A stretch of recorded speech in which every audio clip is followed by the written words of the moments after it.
was an enlightening day yesterday talking to players. It's always nice to hear how polite these guys are off the field, and then they become savages on the field. It's pretty cool. Yeah. But a guy who's a savage kind of all the time is the guy that's joining us now. That's Timmy Chang. Once he gets his microphone next to him, that we can find out how much of a savage he really is. That's not true. I'm a nice guy off the field. Your trip to Canada to see family was amazing. It looked like, and then you got an honor up there from your former CFL team. Yep. Congratulations! Thank you. That was pretty cool. It was a year out in setting up the deal. I haven't been back. I've met my wife in Canada playing in the CFL in Hamilton, and that was 16 years ago.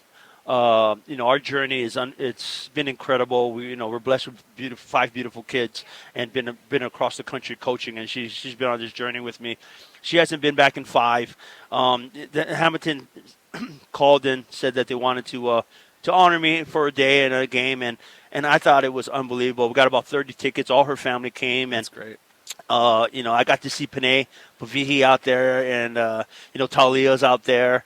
I thought Dennis McKnight was going to be at camp with us, helping us coach special teams and O-line in 2 weeks. And then I walk on the sideline and I see him just kind of like dancing and swaggering to some of the music in the pregame. And I'm like, hey. And he looks at me, he's like, yeah, Timmy, I'm not going to make it. And so but it was unbelievable. It was unbelievable. My kids absolutely loved being there. 3 of them were born in Hamilton. 2 were born in Reno. As we went on this journey, as me and Sherry went on this journey together, they did not want to leave Hamilton. They loved it up there. And when your kids get around the grandparents and that whole deal, it's Sherry's family. Even though we've met and we're 4,000 miles away from where we grew up. The culture and the understanding of family is still the same. And so we had a blessed time. And so, we kind of tied it into media day. And so all my kids are here in Vegas. Baking at the pool. Yeah, we're all kind of baking outside, aren't we? But you know what? I've been away from my team a long time. They're in good hands with Coach Chris Brown and the rest of the staff. And so they're getting ready. They're working hard, and they've been working hard. And so I can't wait to get back to them next week, Monday. I send Coach Chris a daily text just for his mental health, saying, "Hey, brother, have a great day," kind of thing. So yeah, that's a good thing. Speaking of great day, here you are again for media day. This is kind of this signifies kickoff, really. I mean, you got to be getting excited about it. Yeah, it's around the corner. It's around the corner, and so it's here. And how exciting. I seem to be a fan of soccer right now, and watching Copa and the Euros, but football's right here, and it's an exciting time. We work really hard, for a lot of these days to just kind of get ready for this season. And we got 12 opportunities this year. And so these guys, I know they're hungry, and they've been working really hard. Our staff's been working really hard. And so we're just kind of getting tempered up and getting ready to roll. Hawaii coach Timmy Chang joining us here from Las Vegas. One of the guys here, Braden Shager, he's back with the program. I know one of the things that he was asked to address is coming back out of being the transfer portal for a little bit and really re-earning the respect of the entire locker room. You've seen that firsthand. How, from your perspective, has he managed that, taken back that leadership role? What have you seen from him? With his growth and his age, you're talking about a kid that has 20-plus games under his belt. The temptation to leave and look for greener pastures. Sometimes you gotta let them go and really to understand what they're missed. You just gotta let them go and see what else is out there. And that's what I told him. I said, hey man, if you feel like there's a situation where you need to go look at and go address, then go do it. When he did go out there, I think he found out that his heart was in Hawaii and he wanted to be here with his teammates. But all these players, their main aspiration is to make it to the NFL. And so, when people come up to you and tell you that they can get you there, just for personal experience, that's not the truth. It's really what you're going to do on that field and what you're going to do every day. But, with his teammates, it started with them. I mean, he's just not going to walk back in the locker room and expect to be the guy. He has to go through a process, and he's been doing that. And he's humble, and but he's also a fighter, and he's also willing to work, and he doesn't shy away from work, and that's what I love about him. The leaders of the team, as well as the position groups, wanted him back, and he's just kind of taking over that role slowly.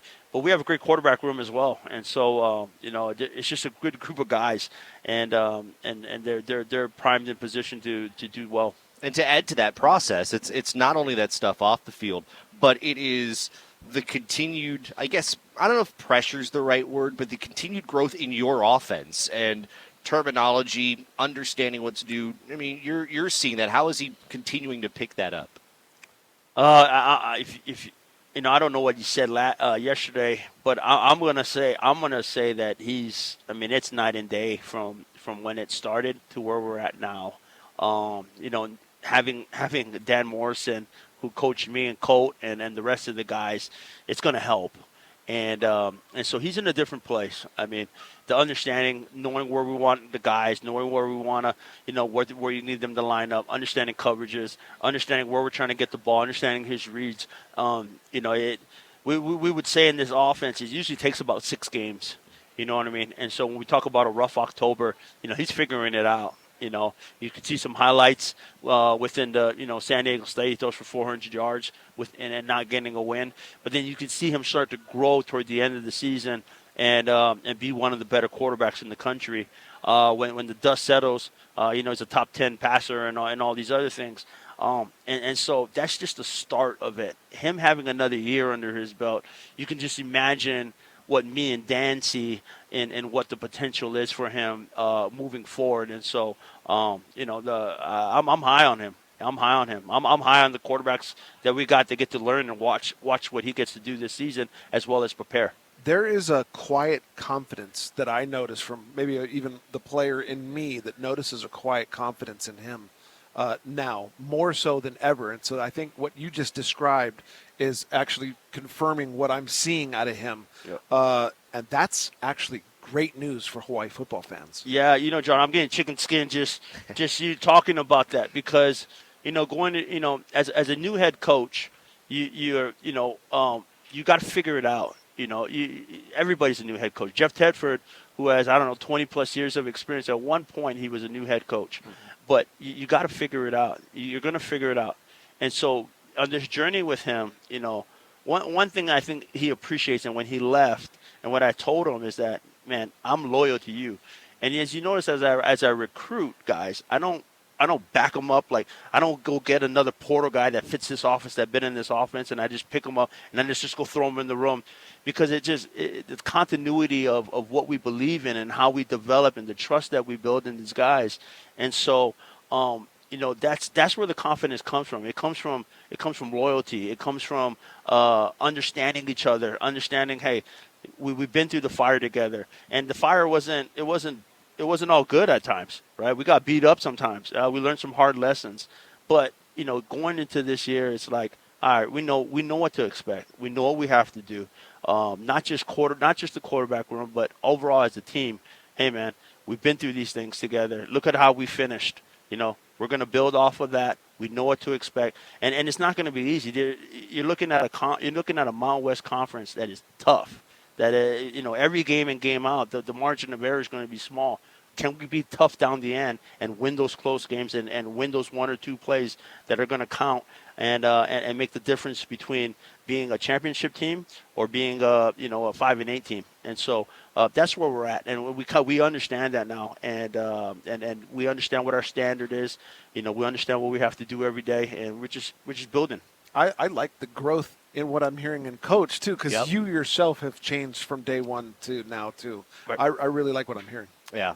Let's put the promoter hat on you now. A couple of events coming up. Sisterhood Social, I know, is one of your favorite things, right? Yes. Yep. Sisterhood Social, Sherry and the girls, they do such a great job of putting on this event. Sherry's just one of the leaders in a group of many of them that just want to give back, right? We're in a different place. We're talking about feeding the team and getting these guys bigger and stronger and all these things and fulfilling that need. And so going into year 3 for them, doing it a little bit bigger, doing it a little bit better. We have to change things up as well. We got to make it fun for these ladies. Give them a different side, a different perspective. We're going to walk them through a game day scenario, what it looks like, what a training room looks like. We're gonna have these kids act a little bit, act in a game day, what a game day environment feels like. They're going to get a good chalk talk with me, and we won't just go over the fluff of. We'll get down into some nitty gritty understanding of run and shoot, and so it's a great time for the ladies to come out and really learn some football, learn about our program, get engaged with our guys. I say this all the time, man. I mean, John, me and you played, and we're kind of a little bit different era. I mean, we're kind of Kolohe, some knuckleheads running around Honolulu. You really? A little bit, you know what I mean? And we all had those. We all had those. Tell everyone. We all had those teammates, and they're probably listening right now. You know who you guys are, but these guys they're like modern day warriors, man. And we're building. The thing I wanted them. The thing I wanted them to have is that I wanted them to have some perspective that, hey, man, football is going to end, but your name and your representation of yourself and your family and what we're building, we're not just building football players and just throwing them out the door. Man, we want to set them up for life. We want to build better husbands, better fathers, and those type of things. And these guys are really good guys, and that's what we want in our program. And they all come from different backgrounds. Half of them literally come from the state of Hawaii, and the other half come from different parts of the world. And cohesively coming together, that's what you get. You get your culture, you get the brotherhood, you get Hawaii football. And it's a great way to support the team. The women can support the team. The second most important way of people supporting the team, aside from buying a ticket and going to the game, is Pigskin Pig Out. Yeah. Oh, man. Pigskin Pig Out. Man, Don Murphy, I mean, Murphy's place is just his signature. I mean, he's been such a long-time supporter of us, and I love seeing him. I mean, actually, when I see him all the time, it just reminds me of us when we played. But the Pigskin Pig Out been around for a while, and it's another way to support our team, support the Hawaii Bowl, and get out there in downtown and come and hang out with the staff. But the Sister Social, you get a lot of our team, and it's only for ladies, but a lot of our whole coaching staff will be out there for the Pigskin Pig Out in downtown. It's an annual thing, good fundraiser for us, and it just fills more needs in areas that we have. Let me just give the dates. Sisterhood Social 3, Ladies of the 80s, Saturday, August 10th. 80s, the decade I was born. Go to nakoa.org for that. And then Murphy's Pigskin Pig Out, Wednesday, August 14th. Go to hawaiibowlfoundation.org. And, Don Murphy, tremendous guy. And, the downtown power outages certainly took a big effect on what he was doing. And but he for helped out a lot of people. Yes. And, they're really no greater supporter of Hawaii football than what Don has done. It don't get much bigger of a heart than Don, and what he's done over the years, and just really grateful and thankful. I don't know how much longer Don's going to be, supporting us, and he's going to pass the torch on. We have brought a good grinds and some other things, but.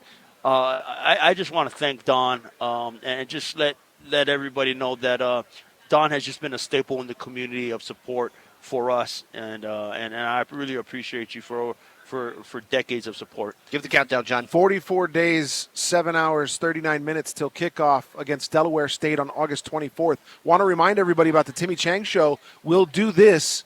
We'll sit down and talk with Coach on August 21st.